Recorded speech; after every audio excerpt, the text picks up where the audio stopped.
Alors, bonjour à vous toutes et tous. Merci d'être là pour cette leçon. Voilà, je vous accueille toujours comme ça parce que c'est vrai que c'est quand même bien sympa que vous soyez là pour donner cette leçon parce que sinon la donner tout seul c'est toujours possible mais c'est plus difficile quand même. Donc voilà, la leçon 11. Alors, ce que je disais avant de commencer l'enregistrement, c'est que évidemment, Euh, évidemment, disons, c'est un choix. Ça pourrait être autrement. Mais l'idée, c'est que chaque fois, vous retrouvez dans la leçon ce qu'on a vu précédemment. Parce que ça nous permet petit à petit de se rendre compte qu'en fait, la partie qu'on étudie ici, en l'occurrence, c'est ça. C'est la section de texte qu'on trouve ici à la fin. C'est ça. Alors, autre chose, hum, ouais, je vous dis courage parce que c'est vrai qu'il faut quand même avoir du courage. Autre chose qui est très importante que vous devez vous souvenir, c'est que pour nous, notre objectif, c'est surtout de comprendre la structure, pour l'instant, générale. Donc d'étudier les particules, de voir comment ça s'articule, de voir comment un texte tibétain se construit, c'est ça. Ça ne veut pas dire que on va avoir toute la connaissance qu'il faut pour pouvoir lire ce passage et comprendre la totalité de ce passage. Au début, ça va être nébuleux. C'est tout à fait normal. Par contre, l'objectif de lecture, lui, il est vrai. Hein. Là, ça ne doit pas être nébuleux. C'est-à-dire qu'idéalement, votre capacité de lecture, elle doit continuer à se développer par l'entraînement. Ça ne veut pas dire qu'il faut en faire 2 heures par jour, mais faire une phrase par jour peut être très bien. Mais vraiment de lire attentivement, avec l'épellation. Donc ça, l'objectif, on reste dedans. C'est complètement clair. Après, vu qu'on étudie cette partie, vous avez, avant le vocabulaire, bon là vous avez une annexe, j'ai gardé la même d'annexe, parce que faut quand même qu'on continue à réfléchir cette notion, ces notions, sur le génitif, parce on voit ici 3 particules tout d'abord, particules du génitif, l'ergatif instrumental, et puis la particule oblique. Ça, pour l'instant, c'est les 3 particules sur lesquelles on va mettre l'accent. On va en voir d'autres, mais les autres, on va un peu passer comme chat sur braise. On ne s'attardera pas sur ces particules, en tout cas dans un premier temps. Et puis, vous avez aujourd'hui, vu qu'on est arrivé à la fin, idéalement, de l'analyse de ce segment, vous avez la traduction. Donc, ce qui est fou, c'est que, en fait, quand on regarde bien, la traduction, ça tient pas en beaucoup de lignes. Hein. Mais le boulot que ça nous demande pour arriver à cette traduction, ça, c'est énorme. Ça, c'est la traduction qui nous vient du site 84 000, comme je vous l'ai mis, et qui propose une traduction anglaise. Donc, c'est une traduction à la volée à partir de l'anglais. Mais voilà. Cela dit, je le fais aussi parce qu'elle est libre de droit, vu que c'est la mienne. Il existe une traduction de Philippe Cornu, hein, du Sutra de la pousse de riz, que je vous recommande aussi. Ça, c'est vraiment très bien. Bonjour Béatrice, je te vois sur la petite vignette. Ok. Donc, voilà, donc pour dire que cette leçon 11, en fait, elle comprend en elle, la, idéalement, l'analyse de tout de toute cette première section, on pourrait dire. Ok. Voilà, tout simplement. Maintenant, autre chose, quand je dis l'analyse, c'est-à-dire que chaque fois en bleu, vous avez l'analyse des segments que vous retrouvez ici en haut. D'accord. Donc c'est ça le principe. Et puis, petit à petit, vous pouvez faire un rapport entre le sens littéral qu'on voit ici dans un segment et le segment en tibétain. Mais, je le répète, la chose vraiment importante pour nous, c'est la compréhension des particules. Alors on les identifie toutes, hein, c'est pour ça que toutes sont marquées en rouge, là il n'y a pas de doute, mais celles qu'on doit vraiment retenir, c'est les 3 qu'on a vues la dernière fois, c'est génitif, ergatif instrumental, particule oblique. Voilà. Donc, ça c'est un petit rappel. Maintenant, pour vous, qu'avez-vous comme question? On va commencer par les questions qu'éventuellement vous avez. Et puis après, je vous propose qu'on fasse un peu de lecture, histoire qu'on se mette le tibétain en bouche, c'est une très bonne chose. Et après, on regardera un peu qu'est-ce que l'on peut dire de cette partie-là, ou même de la précédente qu'on a vue, mais qu'on a vu qu'elle était là, disons. Hein. Ça ne veut pas forcément dire qu'on a tout capté et tout ingéré le sens qui est contenu. Ok, peut-être d'abord vos questions, s'il y en a, et s'il n'y en a pas, on passe à la lecture. Prise de refuge, je crois. Oh, merci, merci. Elle s'occupe de l'amnésique, donc c'est parfait. Alors on commence par la... On n'a pas commencé par la prise de refuge, c'est fou, mais moi j'étais persuadé qu'on avait pris refuge. Sangye cho tang tsoge cho namla chung chuk parato dani kyapsu chi dage jen tsoge pe sonam ke dola penchir sangye drom parai sho. Voilà, qui est fait. Nous avons pris refuge. Sangye cho tang tsoge cho namla chung chuk parato dani kyapsu chi dage jen so gipe sonam ki dola penchir Sangye Drupara Sho. Voilà. Et donc, de la même manière qu'on fait de l'analyse de texte, on fait de l'analyse aussi pour ce genre de prières très communes, mais qui petit à petit nous permettent de vraiment comprendre le sens. Si vous voulez, une fois, on peut en parler un peu, mais bon. Voilà. Ok, donc, avez-vous des questions sur ce que vous auriez vu, étudié, les choses sur lesquelles vous butez ou pas? Comment ça se passe pour vous? Je vous laisse me dire. Alors, il faut ouvrir le micro, Philippe, vas-y. Alors, le micro, le micro, le micro. Oui, du coup, voilà, c'est bon. Ouais, c'est parfait. Du coup, j'avais une question sur la particule oblique. Tout, c'est une particule oblique. Absolument. Alors ça, c'est la particularité de la particule oblique. C'est Tu ne que... l'as pas mis dans le riz et là. Ouais. Alors, j'ai pas du tout mis dans ri et là pour garder la manière dont on les retrouve ici dans le segment du texte. Ah, Mais d'accord. évidemment, comme je vous le dis d'ailleurs, dans l'annexe de la grammaire ici, vous avez toutes les possibilités qui concernent la particule oblique ici. C'est-à-dire vous avez toutes les combinaisons. Donc toute cette partie théorique sur la particule oblique, je vous encourage quand même vivement d'aller gratter un peu là-dedans. Parce que, effectivement... Merci, j'ai pas pu imprimer ça, donc mais c'est bon. Ah, ok, d'accord. Sinon, hein, vous pouvez juste le regarder sur votre écran, c'est possible aussi, mais bon, bref, imprimé ou pas. Mais effectivement, quand on parle de la particule oblique, c'est-à-dire le latin, vous voyez ici qu'on a su, ra, ru, tu, na, la, tu. C'est-à-dire qu'on en a 7 qui peuvent être la particule oblique. Qu'est-ce que ça veut dire une particule oblique? Ça veut dire une particule qui, fondamentalement, et c'est ce qu'il faut surtout retenir, c'est ce que je vous explique d'ailleurs dans la théorie, marque le lieu d'incidence. Ça, le lieu d'incidence, c'est très important. Qu'est-ce que ça veut dire? Ça veut dire que si par exemple vous dites à moi, eh ben vous allez écrire, par exemple, nga, nga c'est moi, hein, et puis vous allez rajouter la particule oblique là. Et en disant nga là, eh ben vous allez simplement exprimer à moi. Tout simplement. C'est-à-dire que la force de la particule oblique, en l'occurrence, avec le là, c'est de tout simplement faire que le nga qui précède devient un lieu. Tout simplement. Et ça, c'est la force des particules en tibétain. C'est ce qu'on a vu la dernière fois ensemble, et j'espère que petit à petit, ça fait... voilà, ça commence à devenir, disons, en tout cas compréhensible, parce qu'en fait, la force des particules, elle est puissante, cette force des particules.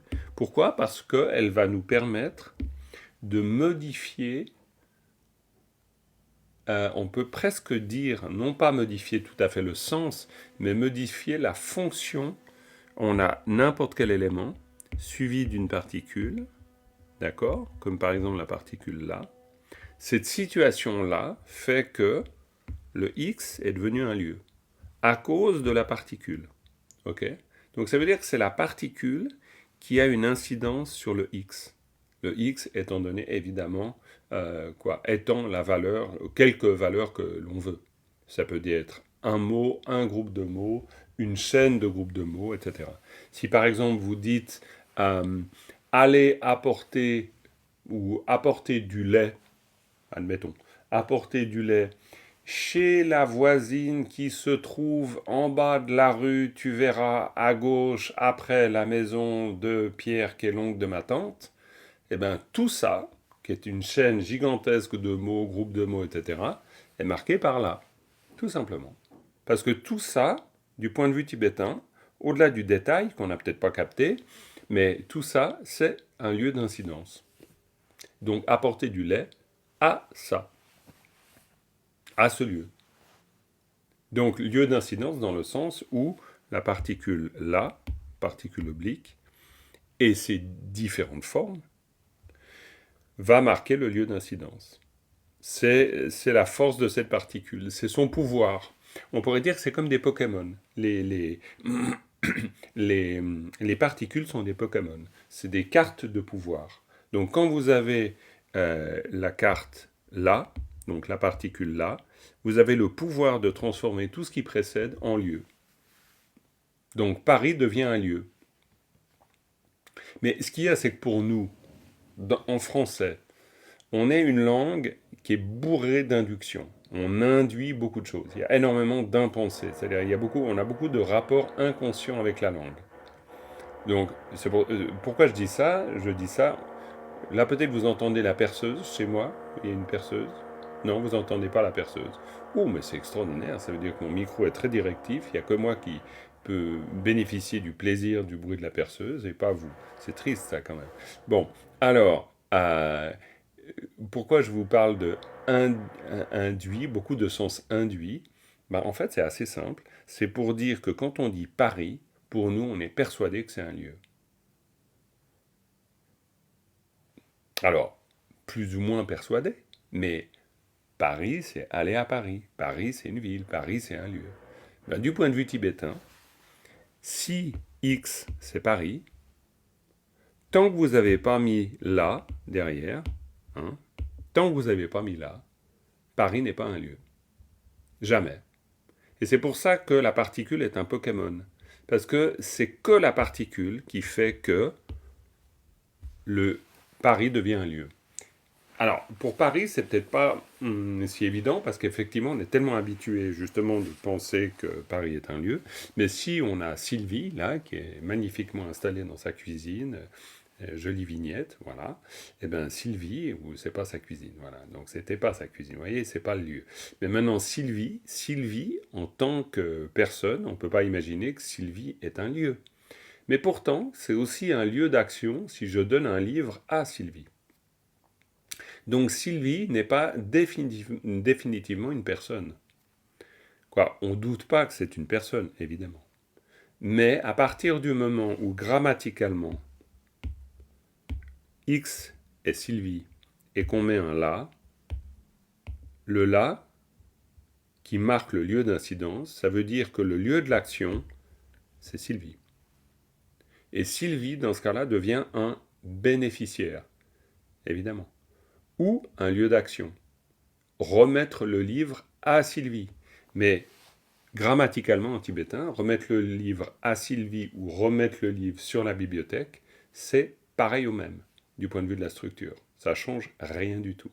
Donc en fait, vous allez le voir, la construction de la grammaire et donc d'un texte tibétain et donc de la manière de parler en tibétain est d'une logique imparable, beaucoup plus logique que le français qui est encore une fois bourré d'inductions.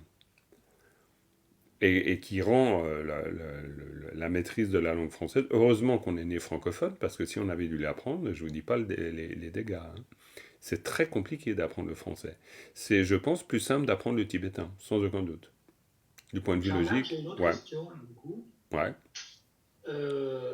Pourquoi, en fait, il y a toutes les variantes, en fait?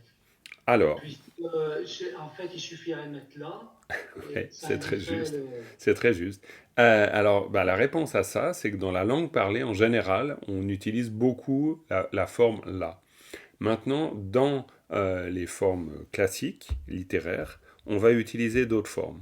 Et pourquoi on va utiliser d'autres formes? On va utiliser d'autres formes parce que la particule oblique, vous verrez, elle est d'une très grande richesse.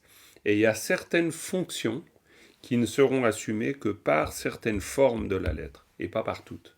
Mais c'est pour ça qu'on parle d'abord de la particule la et de la particule ra, et surtout de la particule la, parce que la particule la, sous cette forme, c'est pour ça que c'est la den qui da, c'est le son de la ten, hein, ça c'est la traduction tibétaine de datif locatif, on va dire.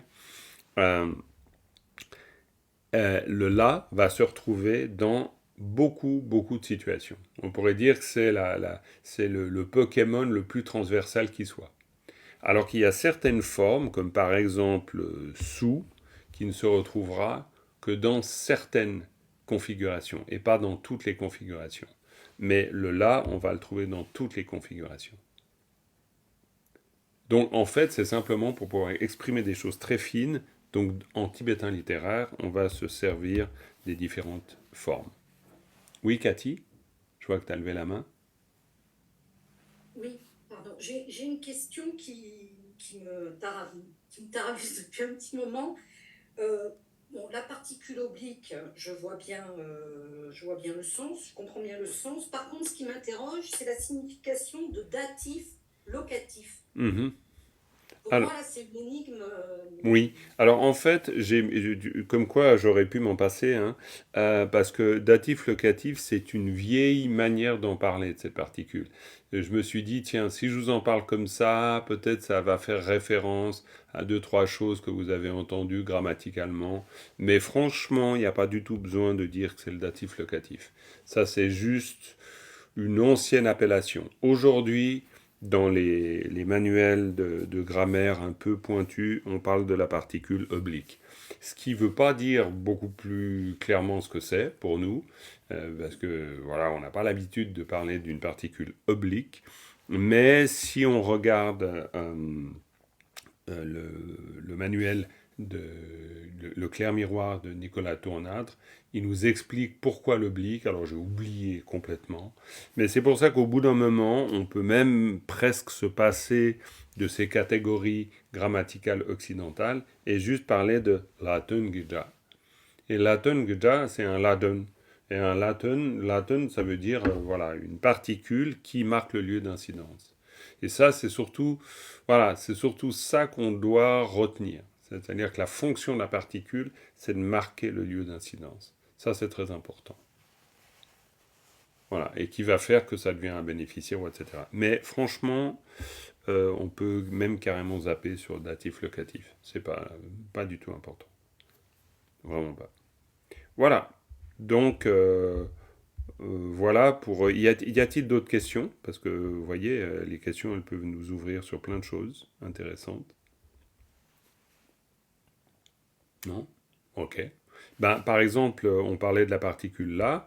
Pour reprendre le segment qu'on a vu la dernière fois, qui est quand même tout à fait intéressant, euh, je vais vous montrer un peu la subtilité de cette particule. Ici, le na, hein, tepe tutik na, le na, c'est une particule latone. C'est une des 7 formes de la.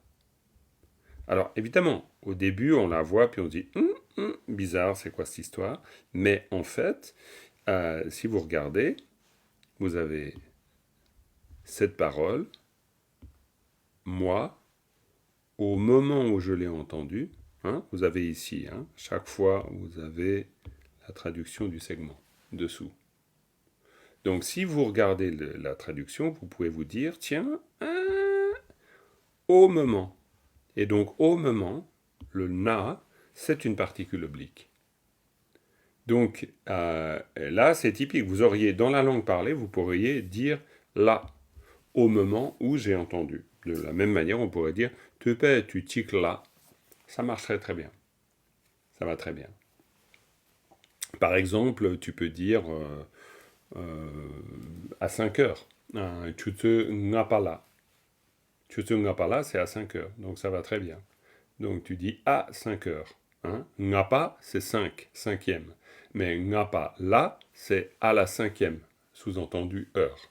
D'accord? Donc là, on a notre segment avec un na. Tout simplement. Mais en dessous, la phrase du dessous, vous avez chage pumpuri la. Et là, bah, vous avez aussi un segment avec un la. Et dans ce cas-là, c'est chage pumpuri la. Ça veut dire que le la, il marque bah, de la même manière un lieu. Mais un lieu, cette fois-ci, en disant chage, c'est les vautours. Pumpuri, c'est la montagne de l'amoncellement des vautours. Et chage pumpuri la, c'est à Rajgir. Voilà, tout simplement. Vous voyez? En fait, c'est super simple. Vous êtes d'accord? Non, mais là, je simplifie à l'extrême. Mais l'idée, c'est que petit à petit, donc en voyant ces segments, vous puissiez capter la structure. Est-ce que tout ça est du chinois pur ou ça commence quand même à... Vous avez des points de repère? Parce que le but, c'est que vous ayez quand même des points de repère. Ça va, vous avez un minimum de points de repère, vous n'êtes pas trop paumé avec ça? Un peu. Jean-Marc, Oui. Oui. Attends, alors vas-y Sylvie, dis voir. Sylvie, vas-y. Et après Géraldine.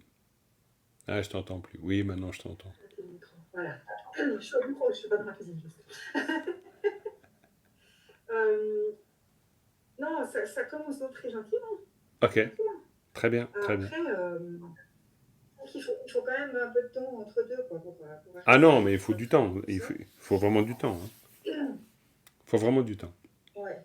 Et puis, il y a deux, trois choses. Enfin, par exemple, le génitif, ça commence d'entrée, l'oblique, voilà, l'histoire du mouvement, enfin pas du mouvement, mais de vers, sur, etc. Mhm. Ça va.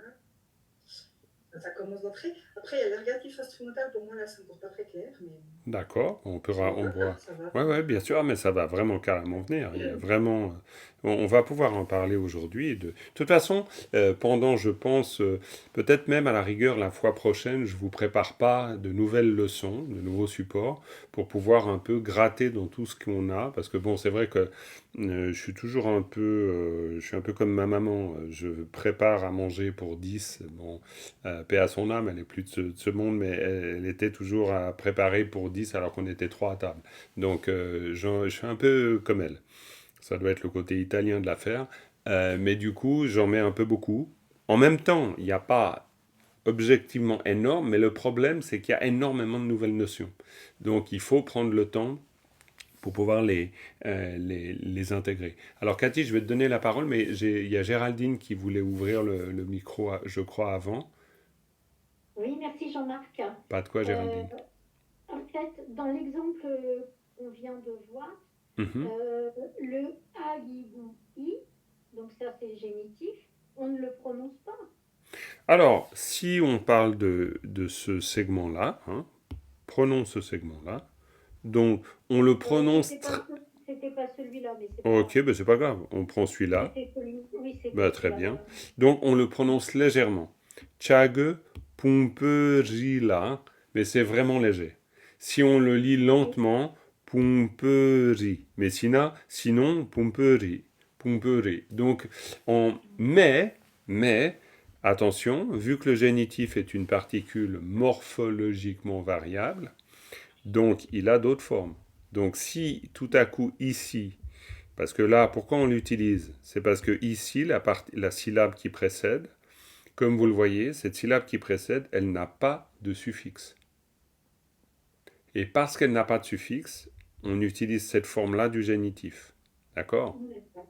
Mais si tout à coup il y avait là, je sais pas, Pungpol, par exemple, on dirait dans ce cas-là Pungpol qui. On serait obligé d'utiliser une autre forme de génitif. tout simplement. Ils se prononcent pareil. Alors non, ça se prononce pas pareil, parce que Il y a le qui, j'ai vu ouais, qu'il y avait. ça sera sous cette forme-là, Kagiguki, et ça se prononcera Kagiguki. Donc ça se prononce pas pareil, mais la fonction est la même. D'accord. D'accord? Donc c'est pour ça que le génitif est une particule morphologiquement variable. Et donc ce qu'il vous faut petit à petit retenir, c'est qu'une particule, elle a à la fois des fonctions qui peuvent être un peu différentes, elle peut avoir plusieurs fonctions, hein, légèrement plusieurs fonctions. D'ailleurs, je vous liste ces différentes fonctions quand vous regardez la partie annexe sur la grammaire. Et elle peut avoir plusieurs formes. Donc elle peut à la fois être morphologiquement variable, mais elle peut aussi être variable dans son usage. D'accord? Voilà, tout simplement. Donc maintenant, si on reprend donc ce segment, donc on a Chage, après on a Pumpeji La, hein, mais on est bien d'accord qu'en tibétain, là moi je vous ai mis un braquet ici et un braquet ici, mais on pourrait très bien aussi, on peut tout à fait considérer, pourquoi pas, disons, imaginons, on peut très bien mettre un premier groupe ici, un deuxième groupe ici, et puis un troisième groupe qui serait ça. Hein, excusez-moi, un troisième groupe qui serait ça. Tout simplement. Bon, je peux vous le mettre dans une autre couleur, comme ça vous le verrez mieux. Mais tac, tac, tac, tac. On pourrait très bien écrire ça comme ça, en termes de structure. Il n'y a pas de problème. Parce que Chage, ici, Chage, ça veut dire les vautours. Ok? Pumperi, ça veut dire la montagne de l'amoncellement, hein, littéralement. Bon, c'est un drôle de nom, on est bien d'accord, mais disons, voilà, on a un génitif au milieu. Donc là, de toute façon, le génitif, c'est toujours déterminant, déterminé, déterminant à gauche, déterminé à droite. Donc là, vous ne pouvez pas y couper. Hein. Donc, Pumperi, ça veut dire montagne de l'amoncellement. Donc la montagne de l'amoncellement, pourquoi on donne ce nom-là? Là, je vous le dis parce que sinon vous ne le saurez pas. C'est parce que c'est une petite colline à Rajgir, et c'est une colline, c'est des rochers qui font comme des espèces de tas de graines, comme ça. C'est une colline arrondie. Donc on pourrait dire, c'est la montagne, on appellerait ça le mont des tas, hein, en français. Le mont des tas. Hein, les tas, c'est comme une montagne qui fait des tas. Hein. Bon, bref, ça c'est juste pour donner une image par rapport au mot. Mais ce qu'on doit vraiment retenir du point de vue de la construction, c'est que vous avez Chage, vous avez Pumpori.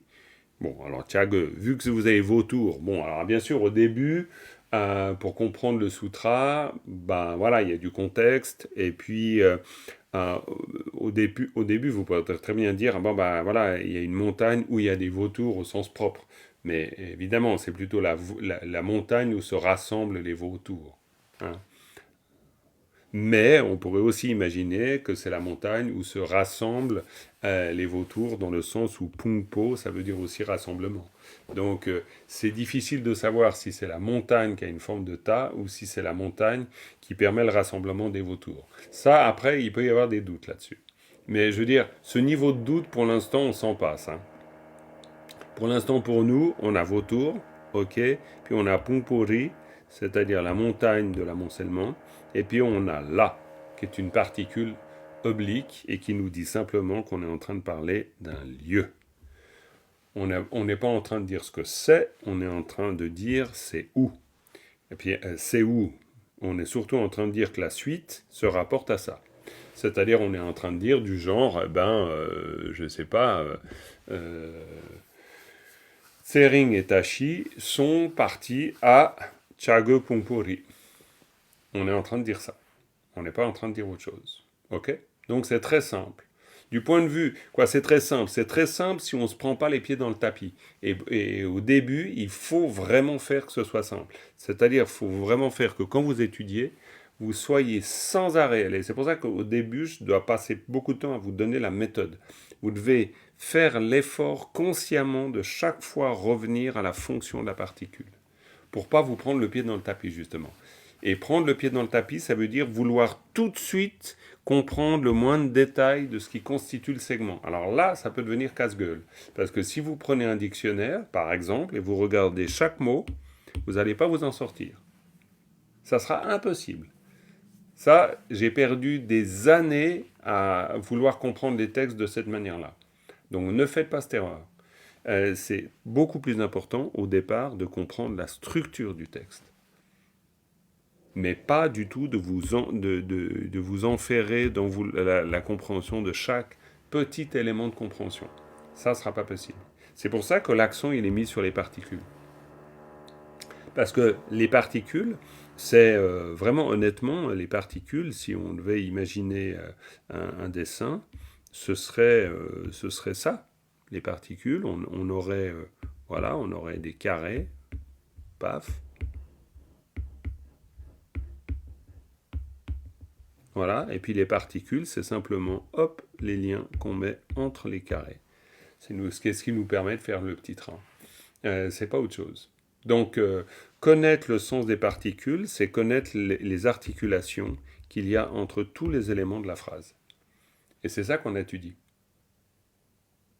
Donc, Cathy, tu as patiemment, tu as levé la main et tu attends patiemment.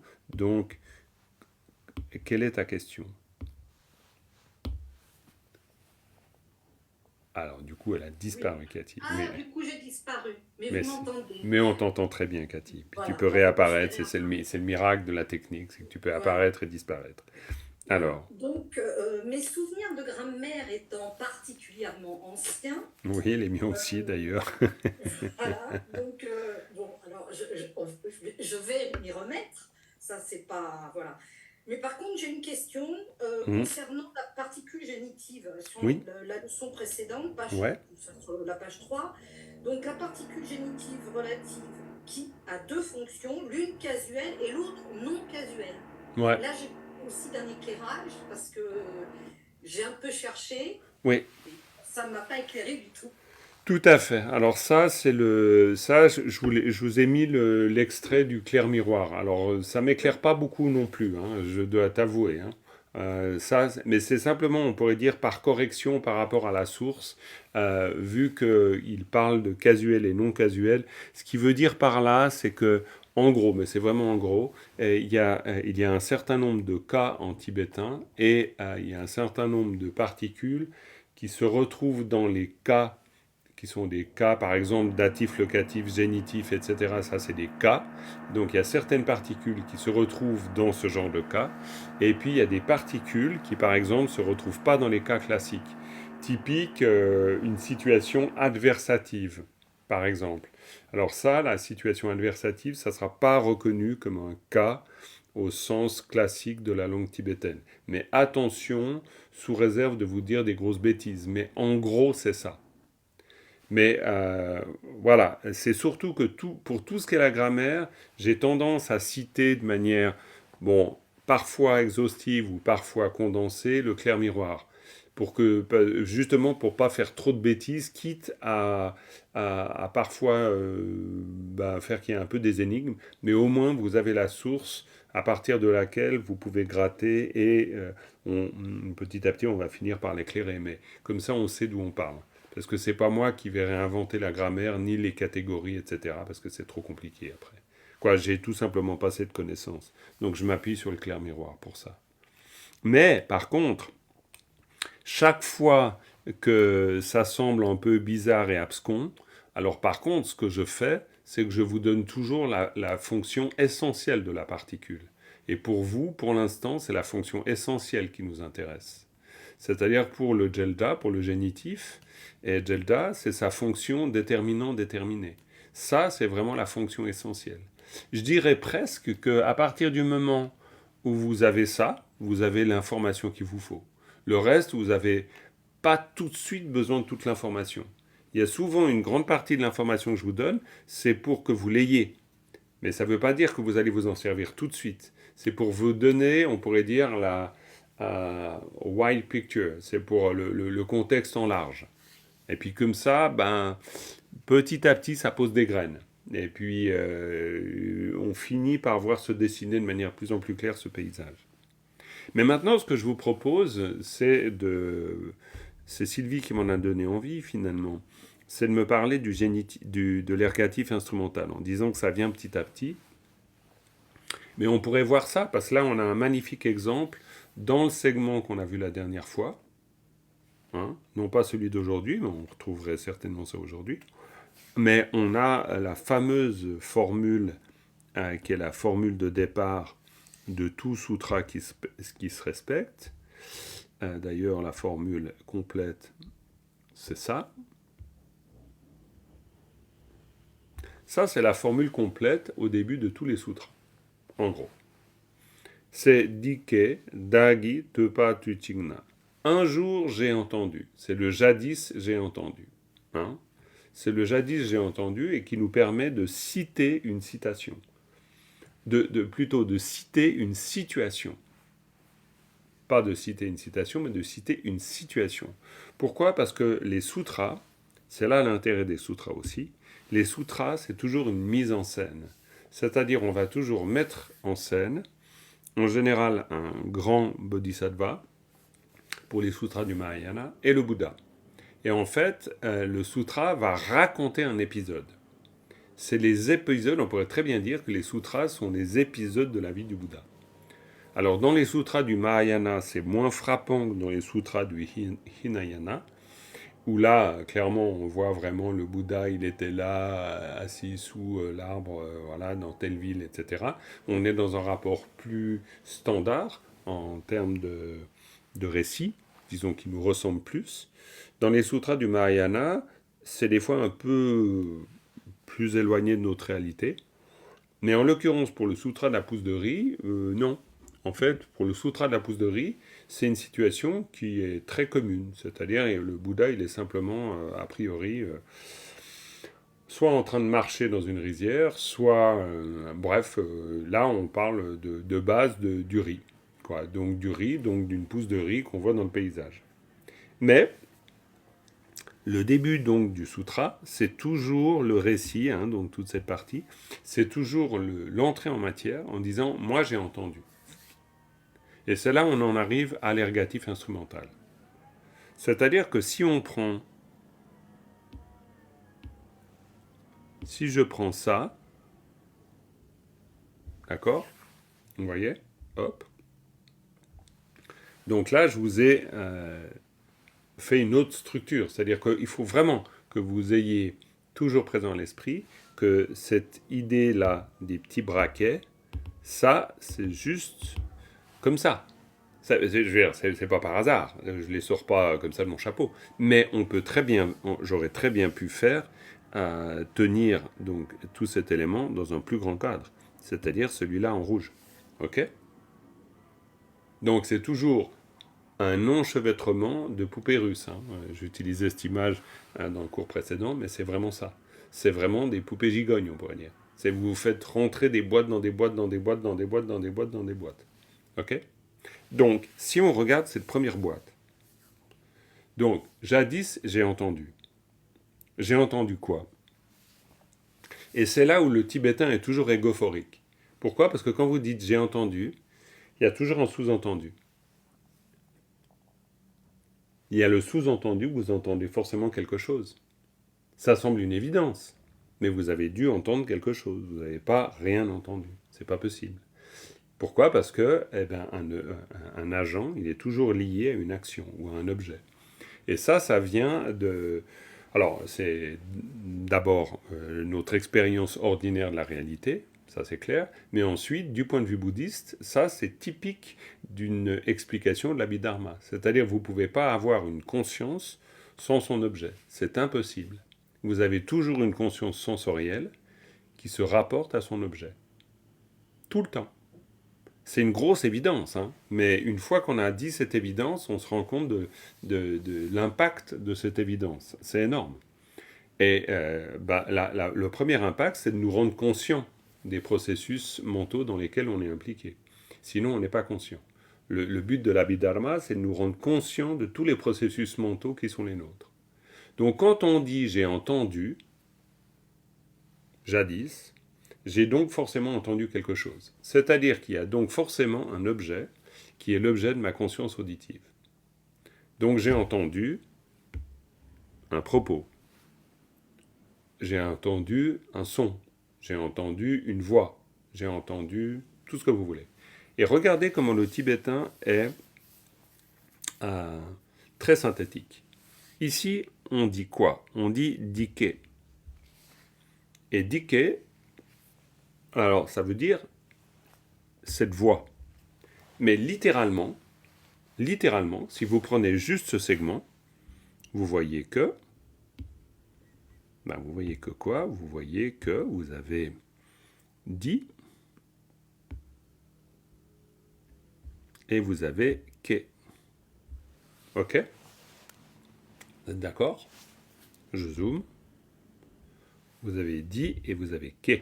Ok? Vous voyez bien? Voilà. Donc, ça veut dire que vous avez, en l'occurrence, un pronom démonstratif, mais ça, c'est ce qui est assumé, c'est ce qui est présenté dans le vocabulaire. C'est-à-dire le vocabulaire, encore une fois, le vocabulaire, c'est des vis, des boulons, des écrous, des bouts de bois, etc. C'est les éléments avec lesquels vous allez construire le truc, quoi, la chose que vous voulez construire. C'est juste des éléments. C'est des éléments de sens. C'est une langue monosyllabique, le tibétain. Vous vous souvenez de ça? C'est-à-dire que chaque petit boulon, petit caillou, petit bout de bois, etc., est toujours porteur de sens. Donc ici, vous en avez deux. Forcément, c'est séparé par des points. Donc, vous savez que vous avez dit, ici, et vous savez que vous avez que. Donc, dit, c'est un pronom démonstratif. Au bout d'un moment, vous le savez. Et puis, que, c'est un mot intéressant. Que, ça veut dire la langue. Mais que, ça veut dire la langue, ça veut dire la parole, ça veut dire le propos, ça veut dire beaucoup de choses. Mais toutes des choses qui se rapportent à l'expérience orale et donc sonore. Ok? Donc ça veut dire que on parle de quelque chose. On dit jadis j'ai entendu quoi? Jadis j'ai entendu cette voix. Ok? J'ai entendu ce son. À ce stade, on pourrait dire cette langue aussi. On pourrait dire cette discussion. On pourrait dire cette parole. Vous pouvez dire tout ça. Ok? Parce qu'en tibétain, on dit juste que j'ai entendu quelque chose. Et j'ai entendu donc un ke. Et ke, ça veut dire parole, propos, récit, histoire, langue, discussion, etc. C'est tout ça, ke. Donc, après, il y a la traduction en français. Donc, jadis, j'ai entendu, et puis d'ailleurs, des fois, même dans la traduction, on dit simplement jadis, j'ai entendu le Bouddha qui, gna gna gna. Voilà. Mais en tibétain, on est beaucoup plus, on pourrait dire, ric-rac, dans le sens où on suit les catégories psychiques de la perception de la réalité. Pourquoi je dis ça? Parce qu'au départ, il y a juste une voix. Et il n'y a rien d'autre. Il y a juste une voix. Est-ce que quand il y a une voix, il y a forcément quelqu'un qui l'écoute? Non. Il y a juste une voix. Ok? Donc ça, c'est la situation. La situation, c'est qu'il y a une voix. Comme vous pourriez dire, il y a une pierre. Le fait de dire qu'il y a une pierre, ça ne veut pas dire forcément qu'il y a un mur. Il y a juste une pierre. Donc vous êtes, on pourrait dire, au départ, vous êtes dans un constat plus neutre, c'est difficile. Il n'y a vraiment aucune enjolivure. On est juste en train de dire qu'on entend un truc qui est en train d'être dit. Mais on n'en sait pas plus. Donc on est dans le constat. Et pourquoi on est dans le constat? Parce qu'en tibétain, on est toujours comme ça. On part toujours, langue égophorique, je vais finir par, vous allez finir par le savoir. Donc on est toujours en train de dire comment, moi, en tant que locuteur, je perçois la réalité. Et qu'est-ce que je perçois comme réalité? Je perçois que, il y a un son. Et ça, c'est ma première expérience en locuteur. Au niveau du locuteur, donc de moi, qui vous parle, au niveau du locuteur, je vous dis que d'abord, il y a un son. Je ne suis pas du tout en train de vous dire que j'ai entendu un sutra. Un sutra, c'est beaucoup plus élaboré. Le sutra, c'est éventuellement après, quand vous l'avez entendu. Le son. Et quand vous vous êtes rendu compte que le sutra, ou plutôt le son en l'occurrence, parlait de plein de choses. Mais au départ, et c'est ça qui est très intéressant dans l'analyse d'un sutra, c'est qu'au départ, et surtout ce qui est très intéressant, c'est de faire du tibétain, c'est parce que vous vous rendez compte qu'au départ, vous, en tant que locuteur, c'est-à-dire celui qui, dans le texte, raconte son expérience, au départ, il entend un son. On ne sait même pas qu'il l'entend d'ailleurs. Parce qu'au début, on a juste cette voix. On ne sait même pas qu'il l'entend. Donc c'est pour ça que ça va vraiment très progressivement d'une étape à une autre. Et en suivant le mode de perception de l'ego, c'est-à-dire moi, du je, dans la situation. Donc, voilà, on ne sait pas du tout si c'est on entend, si on vend, si on envoie, si on ne sait rien du tout. Il y a juste un son. Et après, on va dire qu'il y a quelqu'un qui entend un son. Donc, on va dire, cette parole, eh bien, c'est moi qui l'entends. Et c'est là où on arrive avec notre ergatif instrumental, et c'est là où Sylvie va se dire « Ah ouais, d'accord !» et qu'elle va tout comprendre, et une fois pour toutes, et plus jamais douter de l'ergatif instrumental. Et c'est très simple, vous allez voir. Parce que le son, là, ce son dont on parle qui est vraiment de base, hein, ok, il y a juste un son, ok, on ne sait même pas si on l'entend. Après, on va dire qu'on l'entend, mais pour qu'on l'entende, ça va vous sembler encore une fois une grosse évidence, mais il faut qu'il y ait quelqu'un qui l'entende, ok. Sinon, c'est pas possible. Il peut pas y avoir, vous pouvez pas avoir un son entendu et personne qui l'entende. Du point de vue Abhidharma, il n'y a pas d'expérience de la conscience sensorielle si vous n'avez pas de participants. Ça n'existe pas. Un son sans personne qui le perçoit n'existe pas. Bon, on ne fait pas d'Abhidharma ensemble, mais c'est des espèces de raccourcis que je suis en train de faire, mais qui sont extrêmement importants. Extrêmement important. Pourquoi ? Parce que ça veut dire que l'objet, il ne tient pas tout seul. Il n'a pas de réalité tout seul. À partir de là, on comprend le sens de la vacuité d'ailleurs. Bon, je ne vais pas aller plus loin. Hein. Mais, donc, on a un objet. Et on a un objet sonore entendu par quelqu'un. Ça, on va le découvrir dans la suite du texte. Parce que dans la suite du texte, on va dire qu'il est entendu. Mais entendu donc, pour qu'un son soit entendu, encore une fois, je le répète, il faut qu'il y ait quelqu'un. Ça semble une évidence, mais en fait, nous, on est absolument persuadés qu'il y a des sons, puis qu'il y a des sons qui peuvent exister sans quelqu'un qui les entende. Mais ça n'existe pas du point de vue de l'Abhidharma. Il n'y a pas de son tant que personne ne les entend. Ils n'existent pas. Donc, il nous faut une personne. Et une personne, on l'a là. Dagi. Parce que da, ça veut dire je. Et là maintenant, pourquoi on a le Kagegu Kisaki ?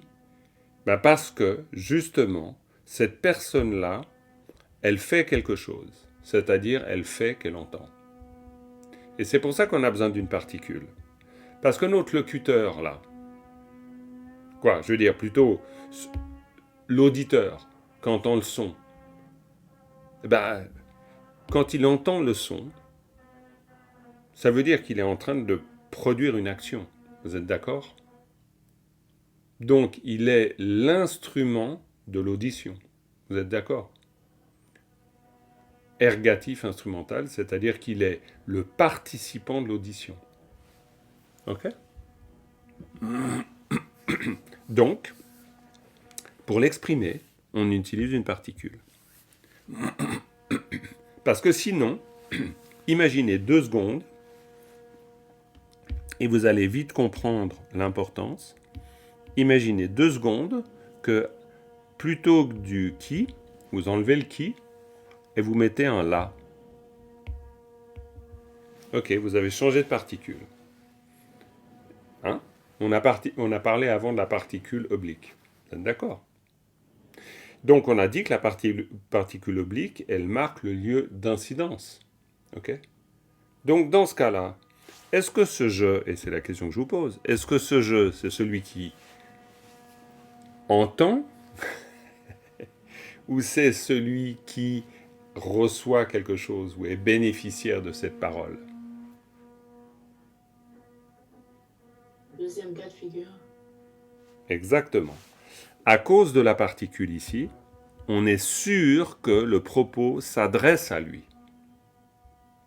Il est la personne à qui on parle. Il est le lieu d'incidence. OK? Donc si vous vous trompez dans la particule, rappelez-vous, les particules sont des Pokémon. Leur pouvoir est gigantesque.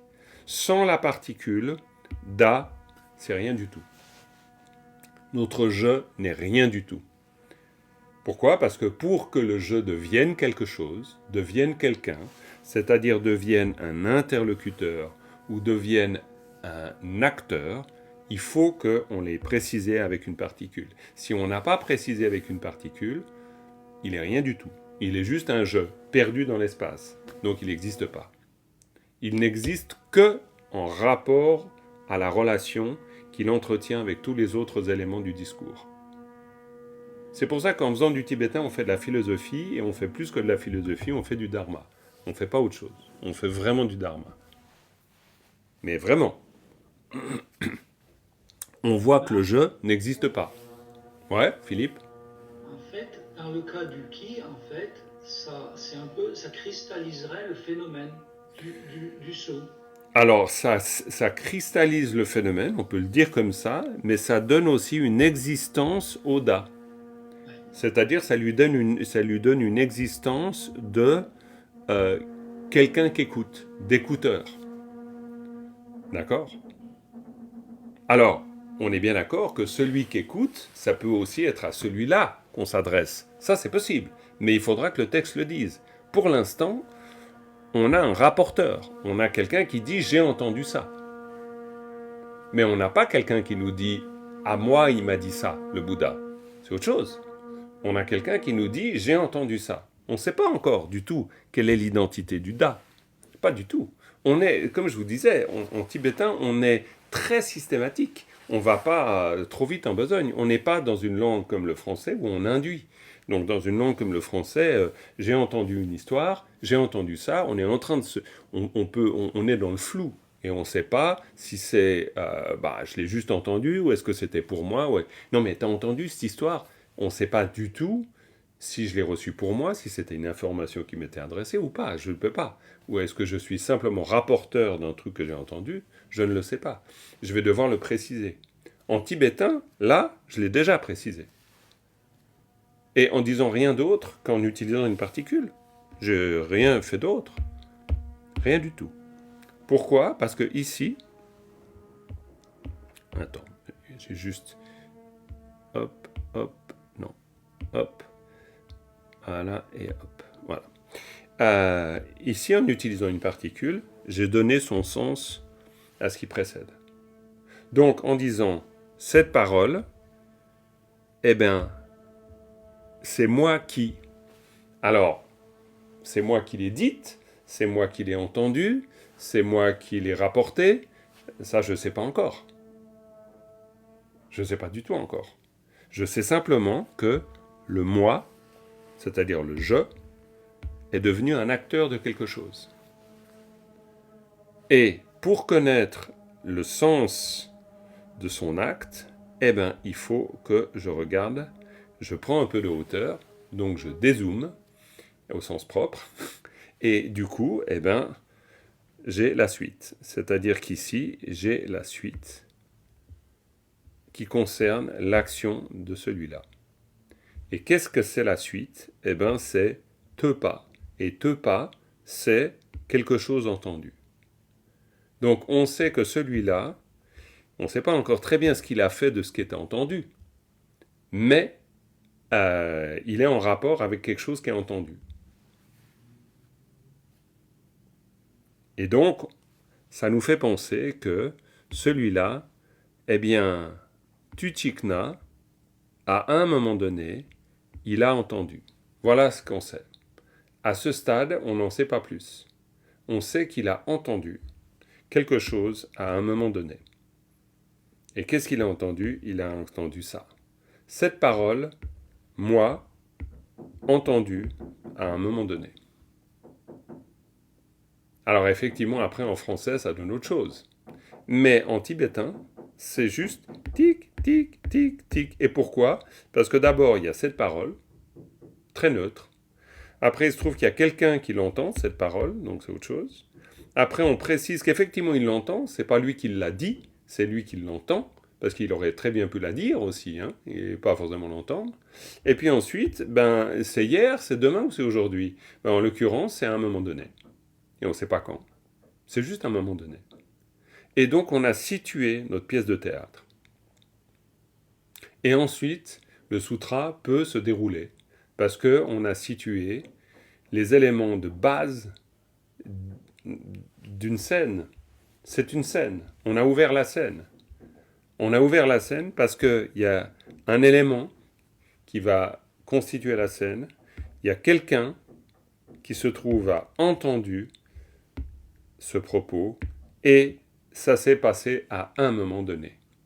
Et ensuite, ben, on va préciser la scène. Ça s'est passé à un moment donné, dans un lieu donné, avec tel personnage, etc. Et donc la toute première partie du sutra, c'est l'énoncé de tous les éléments de la pièce de théâtre. Et donc notre scène, ensuite, va devenir complète. Ok, donc l'ergatif instrumental, c'est simplement pour faire que le je devienne un acteur de tout ça. C'est plus clair ? Donc si vous voulez couper du pain, eh ben si je coupe du pain, ben je dois être marqué par une particule. Si vous voulez dire que je lis un livre, je dois être marqué par une particule. Parce que c'est comme ça. Parce que en tibétain, vous ne pouvez pas imaginer un élément qui existe par lui-même. Ça n'existe pas, comme dans la réalité vraie. Ça n'existe pas. Il n'y a pas d'élément qui tienne pour tout seul. Il est toujours en relation avec le reste. Donc, je lis un livre, je deviens un lecteur. Mais je ne peux pas devenir un lecteur sans livre à lire. C'est impossible. Il n'est pas lecteur par essence. Et ça, c'est de la vacuité. Et c'est pour ça que faire du tibétain, c'est faire du dharma. Eh ben voilà. Non, mais c'est pour ça que c'est très intéressant. Parce que quand vous faites de l'analyse, vous êtes obligé d'être d'une rigueur absolue. Vous pouvez... Alors, j'ai une espèce de formule que... Bon, faut que je fasse gaffe au radotage, mais j'ai une espèce de formule que je redis souvent, c'est que le texte a raison. Après, il y a la traduction en français, ça vous pouvez petit à petit broder si vous avez envie, mais le texte est d'une rigueur absolue. Donc vous, en tant qu'analyseur ou analyste du texte, vous devez d'être au plus près de la structure, c'est-à-dire d'être au niveau de la trame du texte et de comprendre chaque fonction de la particule. À ce niveau, au niveau d'analyse, vous pouvez vous permettre aucune digression. Aucune. Parce que toute digression, elle est toujours superflue par rapport à la réalité du texte. La réalité du texte, elle est volontairement elle colle au réel. Vraiment, elle dit rien d'autre. Elle dit qu'il y a une parole, elle dit qu'il y en a un, on ne sait même pas encore trop quoi, il y en a un qui, on le précise, a entendu à un moment donné. Mais on n'en sait rien. On ne sait même pas si c'est un sutra, on ne sait pas de quoi ça cause, on ne sait pas qui encore est là, on ne sait pas où c'est. Voilà. On ne sait même pas, on sait juste un moment. Mais ça pourrait très bien, on ne sait pas si c'est le matin, si c'est le soir, on ne sait pas. On ne sait pas si ça dure longtemps, si ça ne dure pas longtemps, on n'en sait rien. Donc, on est obligé de coller à la réalité. Vous voyez ? Bon, bah ça, c'est ce qu'on appelle faire de l'analyse de texte. Est-ce qu'il y a des questions sur ça ? Parce que le reste, c'est à l'avenant. Hein. C'est exactement pareil. Hein. Tout ce que je vous ai fait comme démonstration ici, vous reprenez toute la matière, eh ben, vous la retrouverez exactement comme ça. Alors après, je ne dis pas, il est possible que, parfois, en fonction de la situation, on est un peu paumé. Mais bien sûr qu'on est un peu paumé. Et c'est pour ça qu'on apprend à faire de l'analyse de texte. Parce que l'analyse de texte, elle va vous donner la rigueur d'analyse. Et la rigueur d'analyse va faire que, progressivement, vous allez être de moins en moins paumé. Parce que vous aurez les éléments pour ne pas être paumé. Cathy, ça fait un moment que tu as levé la main, excuse-moi. Merci, il n'y a pas de souci. Donc, lorsque j'entends bien ce que tu es en train de nous indiquer, dans cette première partie de phrase, nulle part il nous est indiqué que c'était du passé. Exactement. Parce que dans la traduction française, on commence par jadis. Tu as tout à fait Or, raison. pour arriver au jadis, il faut arriver à la fin du paragraphe. Exactement. Pour comprendre que c'est passé. Exactement. Et même, je pourrais dire que Parce que c'est où? Enfin, voilà. ah ben c'est très juste, c'est très juste. C'est pour ça que le français est une langue beaucoup plus imaginative et imaginaire que le tibétain. Le tibétain est une langue d'une incroyable rigueur et précision par rapport au français. Pourquoi? Parce que bah voilà, jadis, non, ça c'est pas dit. C'est après, on sait que ça se passe dans le passé, donc après, on finit par se dire que tepa tutigna, c'est-à-dire tutigna à un moment, donc après, ok, on induit que, on induit qu'à un moment donné, on a entendu, donc tepa, parce que tepa, on a une indication du passé, tepa, c'est une chose entendue, donc c'est une chose entendue, c'est un participe passé, donc c'est une chose entendue, donc on peut considérer que jadis, mais jadis, c'est nous qui le rajoutons. Mais en tibétain, c'est simplement j'ai entendu cette parole à un moment donné. C'est tout. Il n'y a rien d'autre.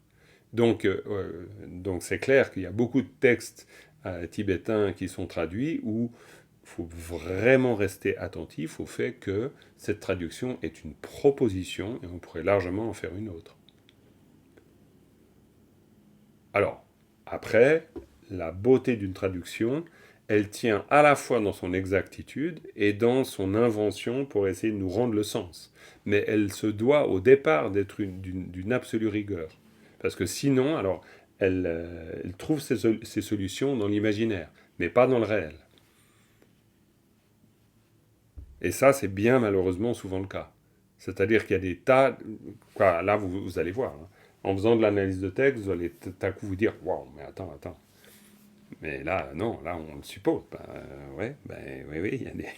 Quoi, voilà. Mais c'est pour ça que c'est génial de faire de l'analyse de texte, parce qu'après, quand on fait de l'analyse de texte avec, comme par exemple on le fait dans le premier cours avec les 37 pratiques, où on voit la proposition de traduction donnée, d'ailleurs j'en remets une personnelle pour avoir encore un autre point de vue, et puis le tibétain, puis après on rentre dans le détail du tibétain, eh ben là, on se rend compte de toute l'épaisseur du truc, de tout ce que ça veut dire. Et puis, souvent, le français est une... Ça ne veut pas dire que c'est faux, mais c'est une manière d'avoir compris ce qui est dit. Mais on peut encore y comprendre beaucoup d'autres choses. Là, tout ce que je viens de vous faire, c'est de la pure analyse, on va dire, technique. Mais n'empêche que, à travers cette analyse technique, ben, tout à coup, cet élément-là, ça commence. Voilà, on est en train de se dire, ben, comme toi, tiens, ah bah oui, mais attends, jadis, il n'y a pas. Donc, et puis, tout à coup, ça... Ouais, on rentre vraiment dans ce que nous propose le texte. Et c'est ça qui est intéressant. Jean-Marc, d'ailleurs, le verbe, c'est sa forme présent ou sa forme passée? C'est sa forme présente, hein? Alors ça, c'est une bonne question, parce qu'il se trouve, alors là on est un peu embêté, parce qu'il se trouve que pour le verbe tepa, c'est le verbe écouter, et c'est la même forme passé, présent, futur. Donc là on est un peu embêté.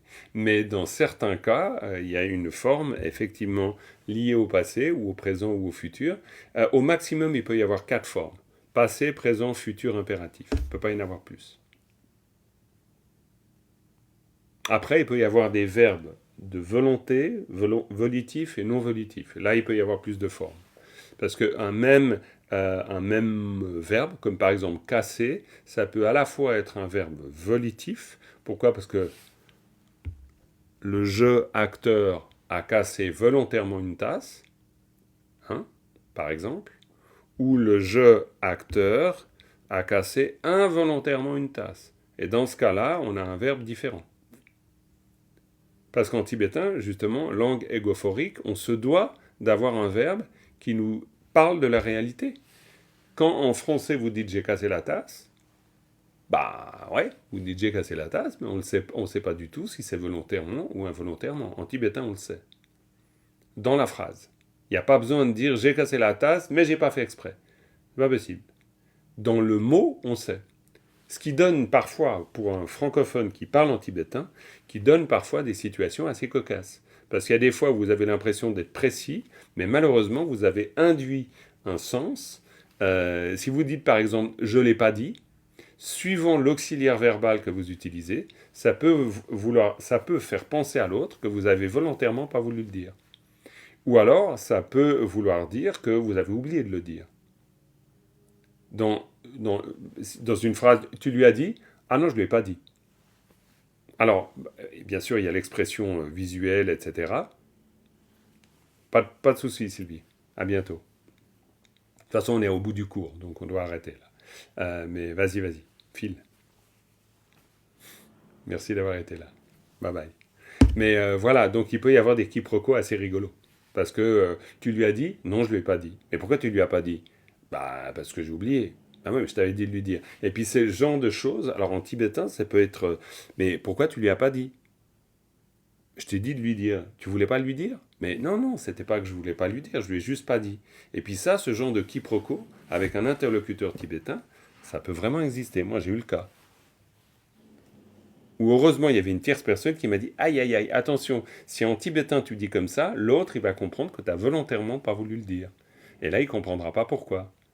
Donc, parce que, effectivement, langue égophorique, donc ça veut dire que votre verbe, il doit traduire l'intention que vous mettez dans votre action. Voilà. Eh ben, dis donc. J'espère que je vous ai pas saoulé avec tout ça, mais je pense que voilà, on est en train de mettre les différents éléments qui vont vous permettre ensuite de faire de l'analyse. Et puis je vous conseille bien sûr vivement d'aller gratter dans cette leçon et de voir tout ce que je vous y ai mis. Ok? Et puis peut-être la prochaine fois, donc j'en mets pas plus, et puis on essaye de retravailler cette matière pour essayer de mettre au clair ça. Ok? Ça vous va? On fait comme ça? Yep. Très bien. Alors on termine avec une dédicace. Sonam di tamje zingbani domne nyebe ranam pamjen. Kegana jimbala jubai sibe tsole rowa dorwarai sho. Merci beaucoup et à tout bientôt. Voilà, j'arrête la session ici. Merci beaucoup. Merci bien. Merci à vous, bonnes études et à bientôt. Bon week-end. Bye bye.